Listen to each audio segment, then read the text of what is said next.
What's up, football fans? Before we dive into one of the most dramatic World Cup stories ever told, smash that subscribe button and hit the bell icon, because you're about to witness the journey of a nation that went from World Cup hosts to heartbreak, from glory to infamy, and from teenage sensations to the greatest final ever played. This is the story of France, a country that's won the World Cup twice, lost in the final twice, and gave us moments so iconic they've become part of football folklore forever. We're talking about Zidane's magical headers in 1998, the most infamous headbutt in sports history in 2006, Mbappé becoming the next Pelé in 2018, and a hat-trick in the 2022 final that still wasn't enough. Stick around till the end because this story has everything: triumph, tragedy, controversy, and pure footballing brilliance. And if you love World Cup content, check out our other videos covering every single team at the 2026 World Cup. Trust me, you don't want to miss this one. Let's get into it. Let's rewind to where it all began. Uruguay, 1930.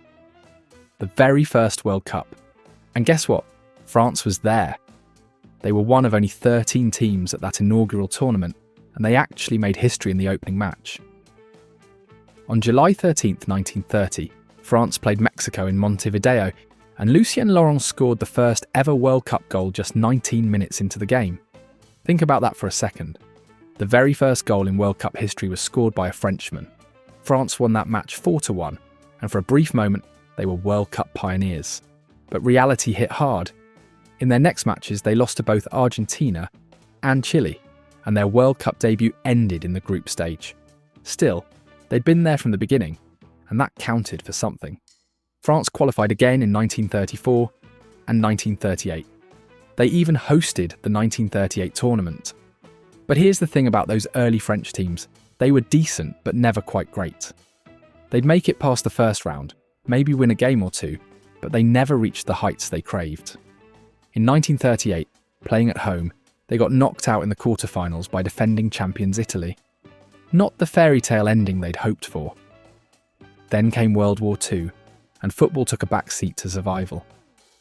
When the World Cup returned in 1950, France didn't qualify.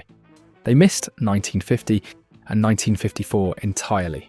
For a nation that had been there at the start, this was a humbling period. The French football machine was stuck in neutral, watching other European powers like Hungary and West Germany dominate the global stage. But here's where the story gets interesting. Sweden 1958. France qualified for their first World Cup in 8 years, and nobody expected much from them. They had some talented players, sure, but they weren't favourites by any stretch. And then there was this guy, just Fontaine, a relatively unknown forward who'd been born in Morocco and was playing for Reims in the French league. Here's the crazy part: Fontaine wasn't even supposed to be a key player. He was included in the squad late, and get this, he damaged his boots in practice and had to borrow a pair from his teammate. So this dude was playing in the World Cup wearing someone else's boots. Remember that detail because it makes what happens next even more insane. France started their campaign against Paraguay, and Fontaine announced himself to the world with a hat-trick. France won 7-3, and Fontaine had scored 3 goals, wearing borrowed boots. Legendary stuff. But he wasn't done. Not even close. Against Yugoslavia, he scored twice. France lost 3-2, but Fontaine kept scoring. Against Scotland in the final group game, he scored again. The winning goal in a 2-1 victory that sent France through to the knockout rounds. That's 6 goals in the group stage alone. In the quarterfinals against Northern Ireland, Fontaine scored 2 more. France won 4-0, and they were heading to the semi-finals. 9 goals in 4 games. This guy was on fire. Then came the semi-final against Brazil, a team featuring a 17-year-old kid named Pelé. France actually took the lead first, with Fontaine scoring to give them hope. But then disaster struck. French captain and defender Robert Jonquet broke his leg in a collision. Remember, this was 1958. No substitutions allowed. France had to play the rest of the match with 10 men. Brazil, with the teenage Pelé in inspired form, ran riot. Pelé scored a hat-trick, and Brazil won 5-2. Fontaine had scored again, bringing his tally to 10, but France's dream of reaching the final was over. They'd have to settle for the third-place playoff. And this is where Fontaine made history. Against West Germany in that third-place match, he was absolutely unstoppable. He scored in the 16th minute, then again in the 36th, then in the 78th minute for a hat-trick. And just when you thought he was done, he scored his fourth goal in the 89th minute. France won 6-3, and Fontaine finished the tournament with 13 goals in 6 matches. 13 goals. Let that sink in. To this day, more than 65 years later, nobody has ever scored more goals in a single World Cup tournament. Not Pelé, not Ronaldo, not Messi, not Mbappé, nobody. Just Fontaine, wearing borrowed boots, set a record that might never be broken. The highest scorer at the 1958 World Cup didn't even get a proper trophy. FIFA didn't give out the golden boot back then. Fontaine just got a rifle from a Swedish newspaper for being top marksman. A rifle for the greatest goal-scoring performance in World Cup history. Football was different back then, folks. Tragically, Fontaine's career was cut short just 2 years later. In 1960, at only 28 years old, he suffered a horrific leg fracture in a club match. The injury was so severe that witnesses said the sound of his bones snapping could be heard across the pitch. He tried to come back, but his legendary speed was gone, and he retired before his 29th birthday. 1 World Cup, 13 goals, and a record that stands to this day. After 1958, France entered another period of struggle. They failed to qualify for the 1962, 1970, and 1974 World Cups. It seemed like that magical run in Sweden was just a one-off, a beautiful moment that couldn't be replicated. But then came 1982 in Spain, and France was back with a vengeance. Led by the midfield genius Michel Platini, France played some of the most beautiful football the World Cup had ever seen. They cruised through their group, then faced a tough Austria team in the second group stage. France won 1-0. Then came one of the most controversial matches in World Cup history, the semi-final against West Germany. This match had everything. France was winning 3-1 in extra time and looked certain to reach their first ever World Cup final. But then German goalkeeper Harald Schumacher committed one of the most brutal fouls ever seen in a World Cup. He absolutely demolished French defender Patrick Battiston, knocking him unconscious, knocking out 2 teeth, cracking 3 ribs, and damaging vertebrae in his neck. Battiston had to be stretchered off, and incredibly Schumacher didn't even get a yellow card. That incident seemed to knock the wind out of France's sails. Germany clawed back to 3-3, and the match went to a penalty shootout. Germany won the shootout 5-4, and France's dreams were crushed. It was heartbreaking, controversial, and left a bitter taste that lasted for years. France finished 4th after losing to Poland 3-2 in the third-place playoff, but everyone knew they should have been in that final. 4 years later, in Mexico 1986, France reached the semi-finals again. Once more, Platini led the charge with his incredible vision and technical ability. But again they fell short, losing 2-0 to West Germany in the semis. This time they bounced back to win the third-place playoff, beating Belgium 4-2. But it still felt like France was cursed. Always close, always falling at the final hurdle. Then came the dark years. France failed to qualify for 1990, and, shockingly, 1994 as well. They missed 2 consecutive World Cups, and French football was in crisis. The media was brutal. Fans were frustrated. Something had to change, and change was coming. Because in 1998, France would host the World Cup again, and this time they had a plan. They had youth academies producing incredible talent. They had a multicultural squad representing modern France, and they had a ball genius named Zinedine Zidane. This is where the real story begins. France 1998, the tournament that would change French football forever. Going into the 1998 World Cup, France was under immense pressure. They were the hosts, they'd missed the previous 2 tournaments, and the French public wasn't even sure this team was good enough. Manager Aimé Jacquet was heavily criticised for his defensive tactics. People wanted flair, but Jacquet wanted results. The squad was special though. You had Zinedine Zidane in midfield, a player with Algerian roots who could do things with a football that seemed to defy physics. You had Thierry Henry, just 20 years old, lightning fast and hungry for goals. You had defenders like Laurent Blanc and Marcel Desailly, who were world-class. And you had a team spirit that was unbreakable. France started the tournament solid, but not spectacular. They beat South Africa 3-0, with young Thierry Henry scoring on his World Cup debut They demolished Saudi Arabia 4-0, with Henry scoring twice. Then they beat Denmark 2-1 to top their group. But here's the thing. Zidane got sent off against Saudi Arabia for a reckless stamp. He was suspended for 2 matches. France would have to navigate the knockout rounds without their best player. In the round of 16, they scraped past Paraguay 1-0 with a golden goal in extra time. Zidane was still suspended. In the quarterfinals, they faced Italy in one of the most tense matches you'll ever see. It finished 0-0 after extra time and went to penalties. France won the shootout, with Zidane, who had returned from suspension, scoring their first penalty. They were through to the semi-finals. Against Croatia, France finally clicked. They won 2-1, with Lilian Thuram, a defender who'd never scored for France before, getting both goals.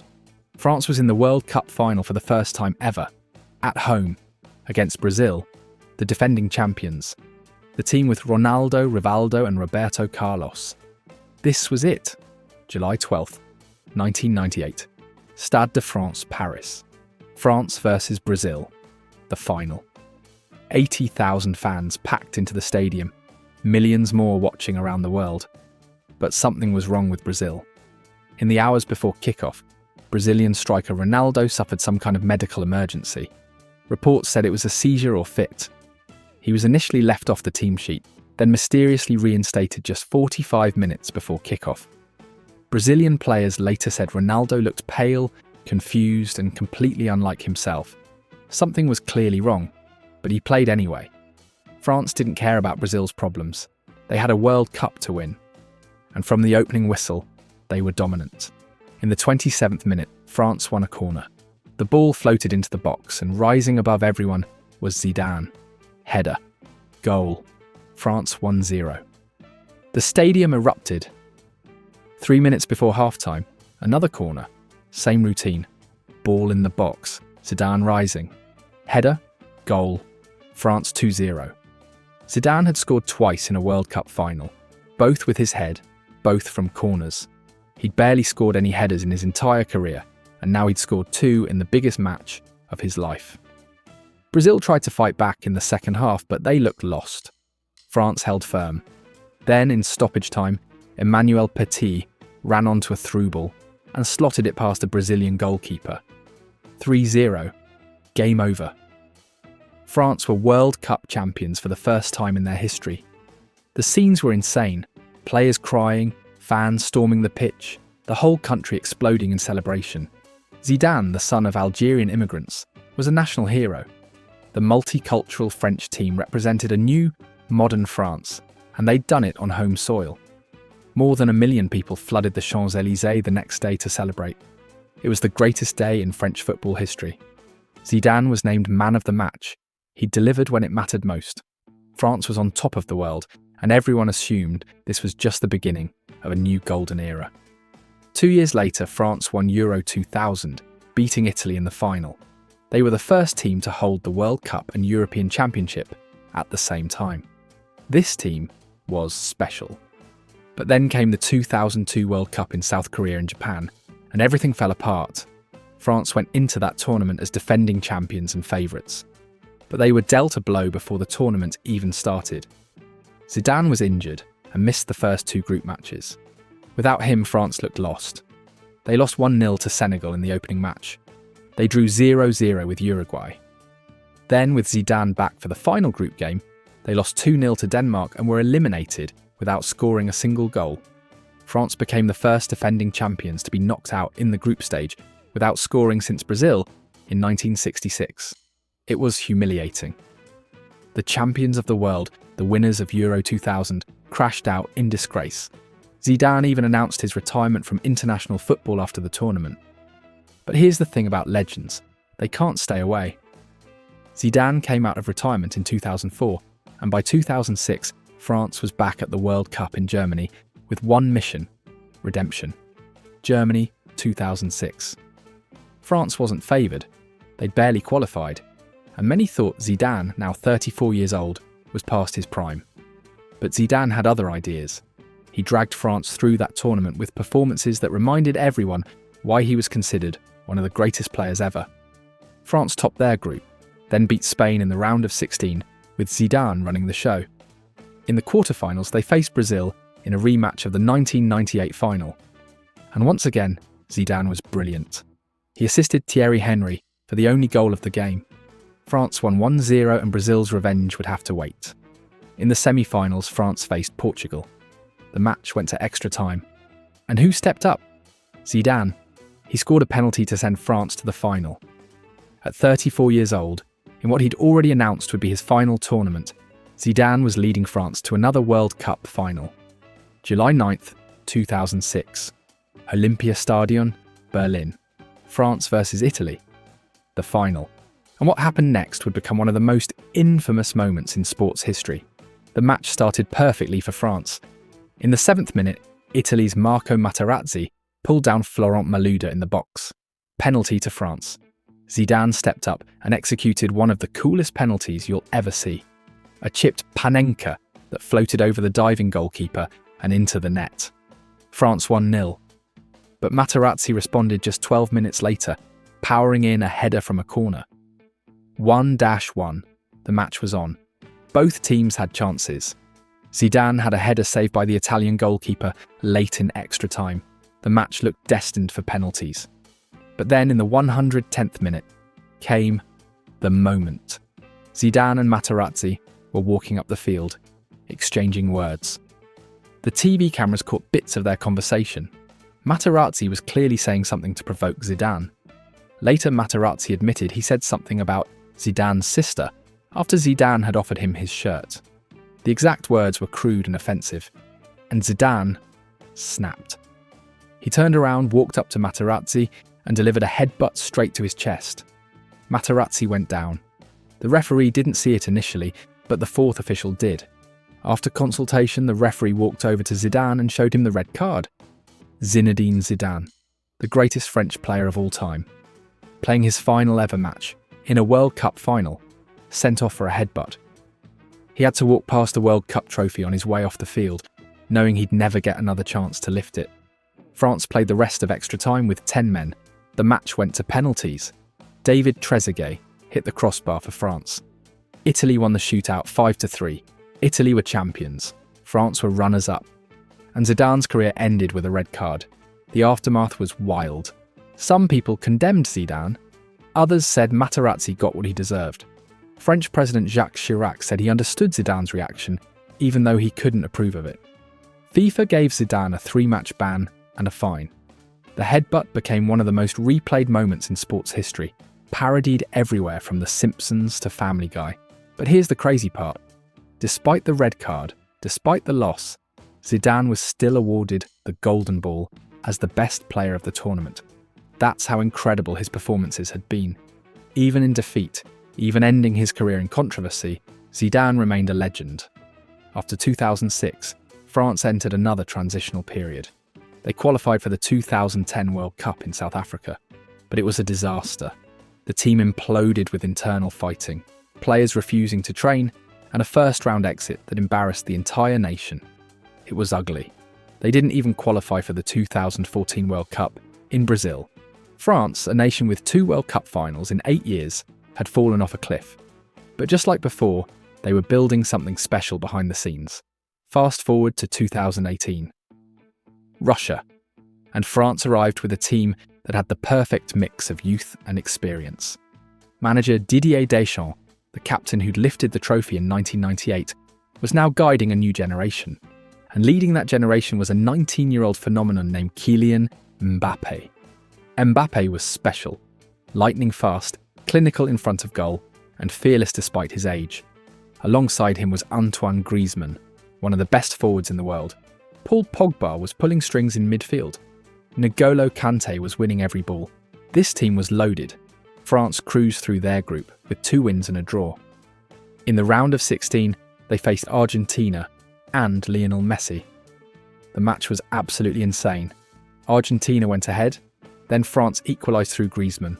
Argentina took the lead again, but then France exploded. Benjamin Pavard scored one of the goals of the tournament. A stunning volley from outside the box that flew into the top corner. Then Mbappé took over. He scored, then he scored again. At 19 years old, Mbappé had scored twice to send Argentina home. France won 4-3 in one of the greatest World Cup games ever played. Mbappé had announced himself to the world. In the quarterfinals, France beat Uruguay 2-0. In the semi-finals, they beat Belgium 1-0 with a header from defender Samuel Umtiti. France were in the final, against Croatia, a team that had gone to extra time in all 3 of their knockout matches, a team that was exhausted but determined. July 15, 2018, Luzhniki Stadium, Moscow. France versus Croatia, the final. And this match would be controversial from the start. In the 18th minute, Griezmann whipped in a free kick from a soft foul he'd won. Croatian striker Mario Mandzukic tried to clear it but headed the ball into his own net. 1-0 France, the first own goal in World Cup final history. Croatia fought back. Ivan Perisic scored a brilliant low shot to equalise. 1-1. Game on. But then came the controversy. A corner came in and the ball struck Perisic's arm. Was it handball? The referee initially waved play on, but then VAR, being used for the first time in a World Cup, told him to check the monitor. After reviewing the incident, he pointed to the spot. Penalty to France. Croatian players were furious. Fans were divided. Some said it was harsh, others said it was the right call. Griezmann stepped up and scored. 2-1, France at half-time. In the second half, France put the game to bed. Paul Pogba scored a beautiful curling shot in the 59th minute. 3-1. Then in the 65th minute, Kylian Mbappé unleashed a low strike from 25 yards out that flew past a Croatian goalkeeper. 4-1. Mbappé became only the second teenager ever to score in a World Cup final. The first was Pelé in 1958. Croatia got a consolation goal when French goalkeeper Hugo Lloris made a bizarre error, trying to dribble around Mandzukic, who poked the ball into an empty net. 4-2. But it was too late. France held on. They were World Cup champions for the second time. Didier Deschamps became only the third person to win the World Cup, as both a player and a manager, joining Mario Zagallo and Franz Beckenbauer. Mbappé won the Young Player Award. Griezmann was man of the match in the final. France were on top of the world again, 20 years after their first title. This team was young. They had Mbappé at 19, they had firepower, defensive solidity, and championship mentality. Everyone assumed they'd dominate for years. They went into the 2022 World Cup in Qatar as defending champions and favourites to become the first team since Brazil in 1962 to win back-to-back World Cups. But there was one obstacle in their way, one man on a mission to complete his legacy, one final boss that Mbappé and France would have to overcome. His name was Lionel Messi, and this was his last World Cup. Qatar 2022. France started strong. They beat Australia, Denmark and Tunisia in the group stage, though they rested key players in that final match. In the round of 16, they demolished Poland 3-1, with Mbappé scoring twice. In the quarterfinals, they beat England 2-1 in a tense match that featured a missed penalty from Harry Kane. In the semi-finals, they beat Morocco 2-0 to reach their second consecutive World Cup final. Meanwhile, Argentina and Messi were on their own magical journey. After losing to Saudi Arabia in their opening match, Argentina had rallied and played inspired football. Messi was on a mission. This was his last chance to win the one trophy that had eluded him. The stage was set for the ultimate showdown. December 18th, 2022. Lusail Stadium, Qatar. France versus Argentina. The final. Defending champions versus the team of destiny. Mbappé versus Messi. The present versus the past. And what followed was perhaps the greatest World Cup final ever played. The first half was all Argentina. In the 23rd minute, Ousmane Dembélé tripped Angel Di Maria in the box. Penalty to Argentina. Messi stepped up and scored 1-0. 13 minutes later, Argentina scored one of the goals of the tournament. A flowing counter-attack that ended with Di Maria slotting home. 2-0 Argentina at halftime. France looked terrible. They couldn't get into the game. Manager Deschamps made 2 substitutions at halftime, but nothing changed. Argentina continued to dominate. With 10 minutes left, it looked over. Argentina were going to win their first World Cup since 1986. Messi's dream was about to come true. And then Kylian Mbappé decided he wasn't ready to give up his crown. In the 81st minute, France won a penalty. Mbappé stepped up and scored. 2-1. Game on. Suddenly, France had life. 97 seconds later, Mbappé received the ball just inside the box, controlled it with one touch, and volleyed it into the net. 2-2. The stadium was in shock. Mbappé had scored twice in 97 seconds to drag France back from the dead. This match was going to extra time. In extra time, both teams were exhausted. In the 108th minute, Messi was in the right place at the right time. He poked the ball over the line after the Argentine attack broke down. 3-2 Argentina. Messi had scored his second goal of the final. It looked like his moment had finally come. But Mbappé wasn't done. In the 118th minute, with just 2 minutes left in extra time, the ball struck the arm of an Argentine defender. Penalty to France. Mbappé stepped up and scored his third goal of the final. 3-3. Mbappé had a hat-trick in a World Cup final. Only the second player ever to do it, after Geoff Hurst for England in 1966. This match was going to penalties. France versus Argentina. Mbappé versus Messi. Everything on the line. Messi scored his penalty. Mbappé scored his. Kingsley Coman stepped up for France. His shot was saved by Argentine goalkeeper Emi Martinez. Argentina scored theirs. Aurélien Tchouameni stepped up for France and missed, shooting wide. Argentina were one penalty away from winning the World Cup. Gonzalo Montiel stepped up. He struck it low to the left. The goalkeeper dove the wrong way. Goal. Argentina had won the World Cup. Messi had his trophy. France had lost. Mbappé sat on the field in tears. He'd scored a hat-trick in a World Cup final and still ended up on the losing side. He'd done everything possible. 3 goals, including 2 penalties. And it wasn't enough. He won the Golden Boot as the tournament's top scorer with 8 goals, but he didn't get the trophy he wanted. The final finished 3-3, with Argentina winning 4-2 on penalties. It was one of the greatest matches in football history. Some people call it the greatest. France had come so close to winning back-to-back World Cups, but Messi's destiny had prevailed. But here's the thing about France. They never stay down for long. They've proven that time and time again. They missed 2 World Cups, then won it. They crashed out in 2002, then reached the final in 2006. They embarrassed themselves in 2010, then won it all in 2018. They lost in 2022, but they'll be back. With Mbappé now 26 years old and in his absolute prime, with young talents like Eduardo Camavinga, Aurélien Tchouameni, and William Saliba coming through, France will be favourites again at the 2026 World Cup in North America. Mbappé will want revenge. He'll want to prove that he's the best player in the world. He'll want to win a World Cup as the main man, not just as a teenager supporting the team. France's World Cup story is one of extremes. They've given us the highest scoring individual performance ever with just Fontaine's 13 goals. They've given us moments of pure genius from Zidane. They've given us controversy with the 2006 Headbutt. They've given us teenage brilliance from Mbappé. And they've given us arguably the greatest final ever played in 2022. 2 World Cup titles, 4 final appearances, moments of glory and moments of heartbreak. From Fontaine to Platini, to Zidane to Mbappé, France has produced some of the most iconic players in World Cup history. So what's next for Les Bleus? Can Mbappé lead them to glory in 2026? Can they become the first European team to win a World Cup in North America? Can they bounce back from the heartbreak of 2022 and prove they're still the team to beat? One thing's for sure, whenever France shows up at a World Cup, you know drama is coming. Whether it's record-breaking goals, stunning victories, or heartbreaking defeats, France always delivers a story worth telling. If you enjoyed this deep dive into France's World Cup history, make sure you're subscribed because we're covering all 48 teams competing at the 2026 World Cup.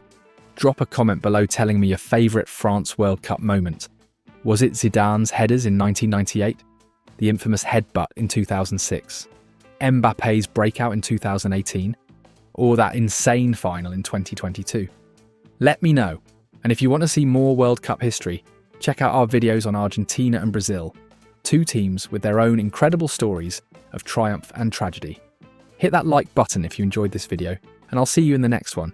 Until then, keep living and breathing football. Peace.